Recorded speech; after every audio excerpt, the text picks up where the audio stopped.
Hi guys, welcome back to my channel. So Merry Christmas. Yeah, I'm a very terrible person. I know. I didn't even drop a video for Christmas.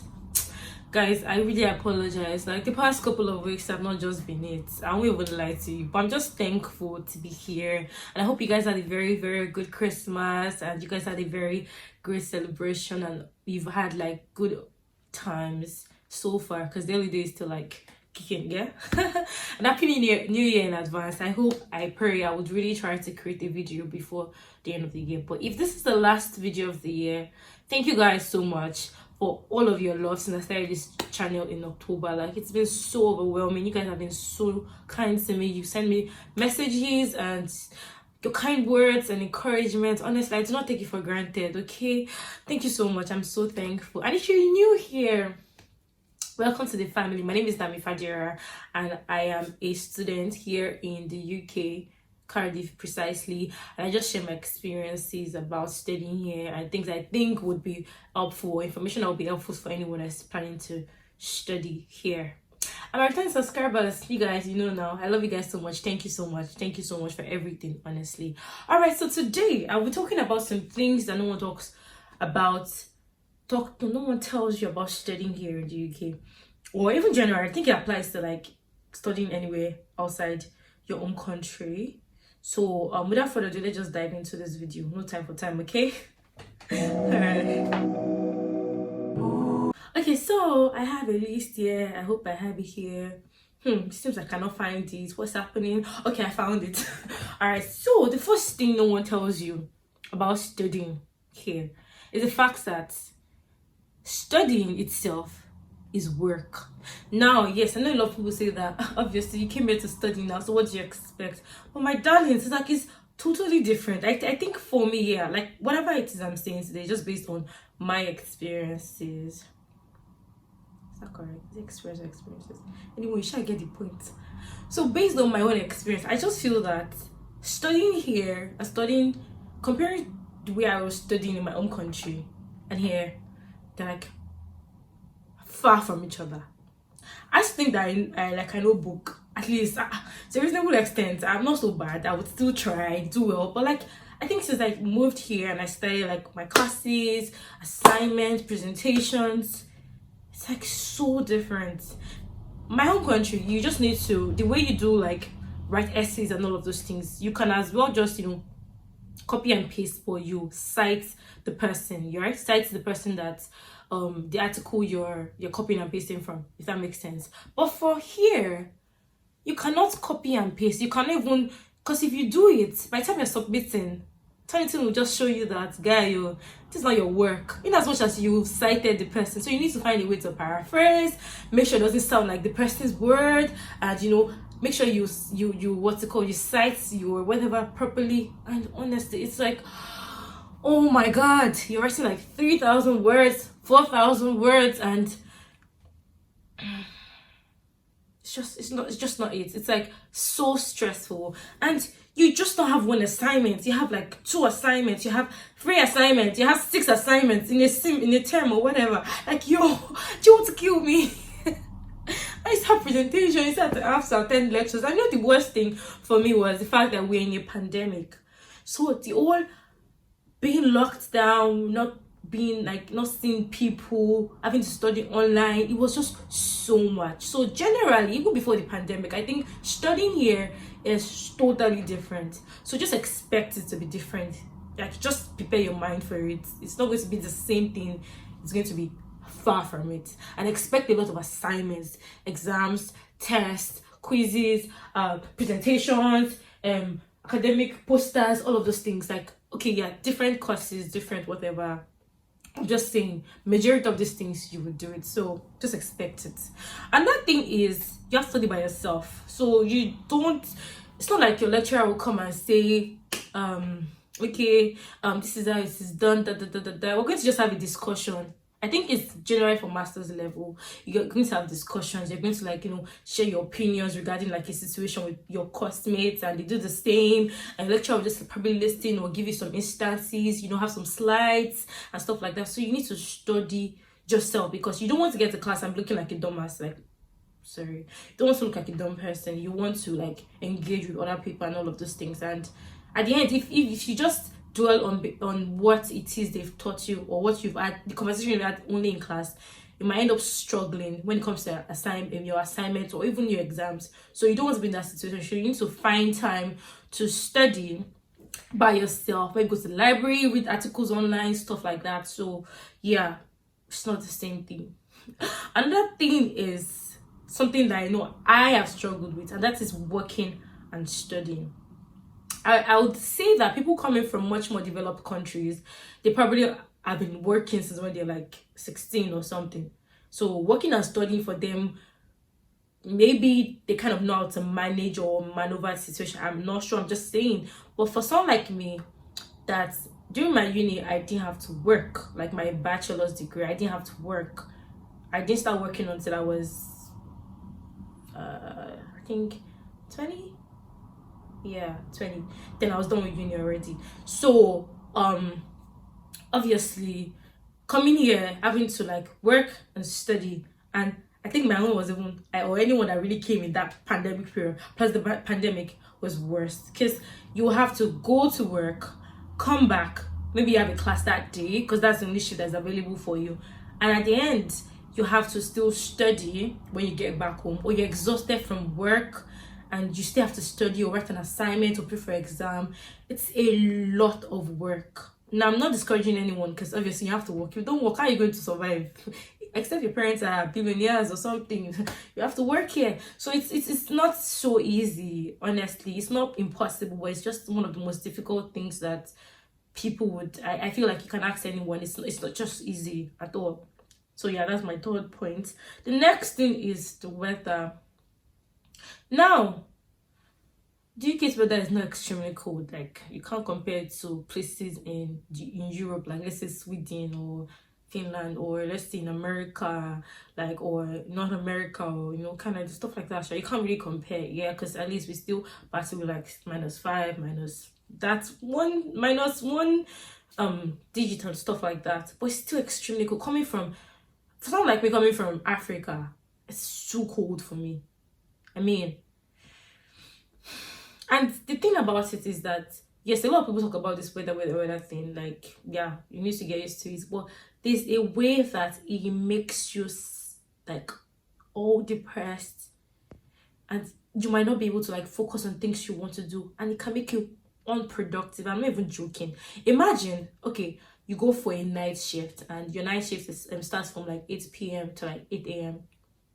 and you come back, you're extremely tired, you need to study, or you need to write an assignment or whatever. Please, after doing, let's say 12-hour shifts, what is the probability that your brain will be functional enough to work and to study? And the worst part is that the fact that you've worked in the cold and you now come back home, everywhere is really chilly and stuff, the probability of you being productive is very slim. So the weather has a way of just making you very unproductive and sad and stuff like that. So yeah, no one really says that. Another thing is, sometimes you get frustrated. Before I continue, checking my phone is recording, because it's to embarrass it too much. Yeah, we're still recording. Okay, yeah, so sometimes you get frustrated, like, because you have so many things to do. I feel like you don't want to do it, but either the weather is affecting you, or you have so much assignment to do, or you have to go to a shift that you don't want to take, but that's like the only thing that's available, and you're like, if I don't work at all, I'm going to be in trouble, and I don't want to be in trouble. So, and sometimes you might have family problems too back home, or you have like personal problems, things like that might get you so frustrated. And it's sad, because sometimes you don't have any family here. So if you have family, I think it kind of reduces, not like in a very, but like to a reasonable extent, kind of helps you. But if you don't have any family here, it's like worse, because you're just struggling by yourself. And that leads me to the next point. You get lonely. Oh my god.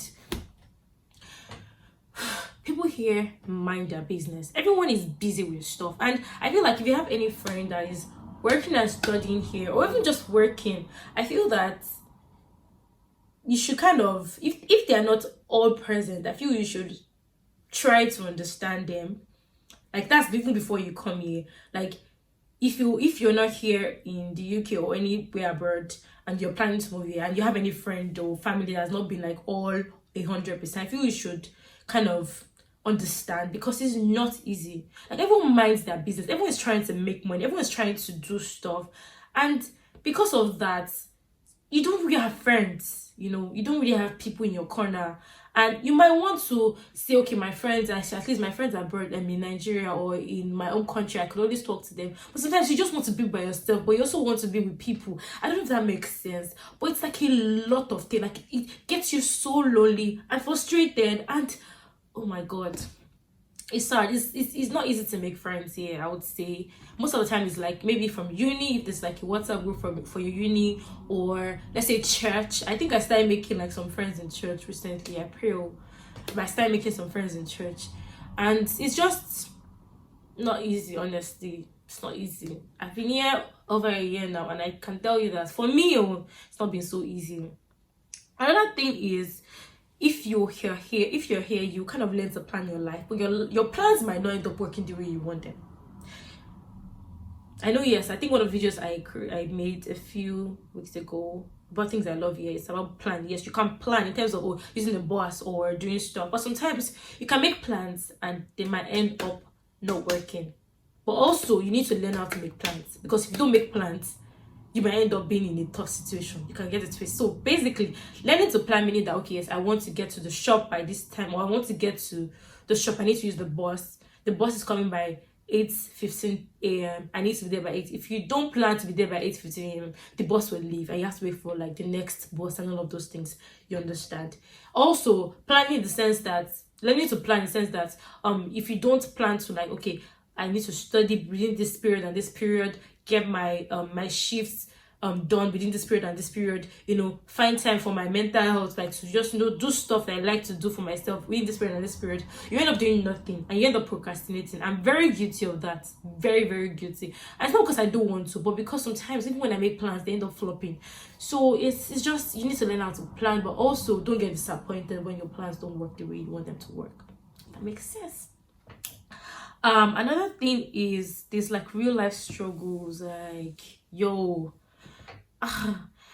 just really feel the whole adulthood thingy, like, there's so many things that will happen, a lot of things, and I feel like people need to just, I don't know if it makes sense, but that's the idea of like, if I come abroad, my life problems are over, my struggles are over. My darling, it's not true. It's almost the same thing, just that because the system works here, it makes some things easier for you, but doesn't stop the struggles.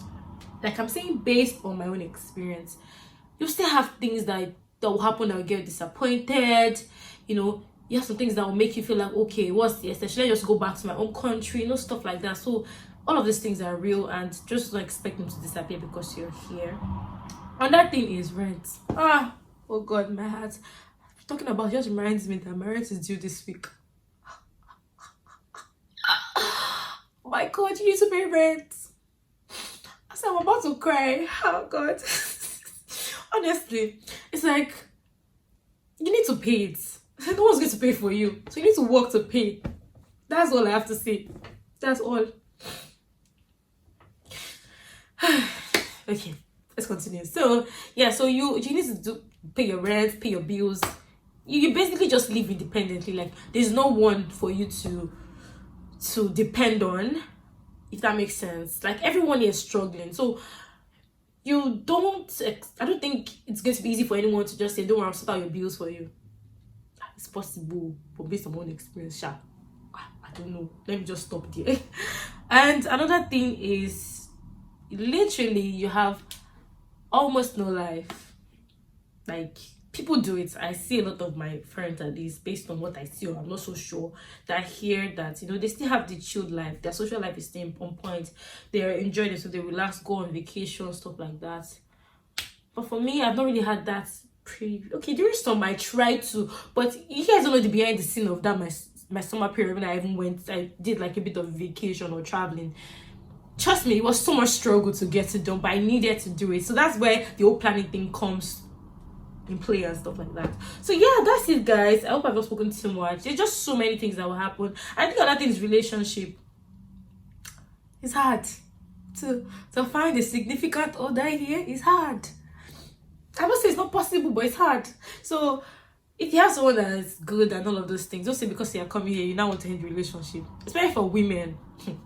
It's very difficult. I don't know if I want to dive into that, but if you want me to create a video regarding that, I will talk about. In fact, I'll probably invite my friends to let everyone like give their own opinion, their own reality about dating here in the UK. But it's like, it's not just it. That's all I have for you guys. Yeah, I hope you guys will learn one or two things from, or at least to apply in a way or the other. Like I said, I'm not an agent or an immigration consultant, whatever. I'm just a student sharing our experiences, and I hope you enjoyed my video. I hope that in a way or the other you learn one or two things, and just don't get all worked up. Honestly, I'm not saying this to scare anyone, please. It's just stuff I feel that no one really talks about. There's a lot of them, but I just feel like these ones are like the major things. Just please come. I'm begging the space for everybody, please come. Like, in as much as it's the struggles and everything, there's still like a lot of good sides to it. And just, I don't know, yeah, that's all, guys. I hope you enjoyed my video. Like I said again, if you have any questions, any clarifications, please ask me. If there's anything I've said that you feel like is not this thing, like I said, it's based on my own experience, so it doesn't have to apply exactly. Yeah, so Merry Christmas again. Happy New Year in advance, in case I don't drop another one, but we'll try to drop another video for the end of the year. Thank you for showing me so much love this year. Thank you for allowing my YouTube journey start really awesome. I'm so thankful for you guys. You guys are the best of the best of the best. Okay, yeah, we are over 400 subscribers. Even if we've not reached 500 for the end of the year, I'm so thankful, because it's not easy. It's not easy at all. So yes, I will see you guys in the next year or in the next video. I love you guys so much.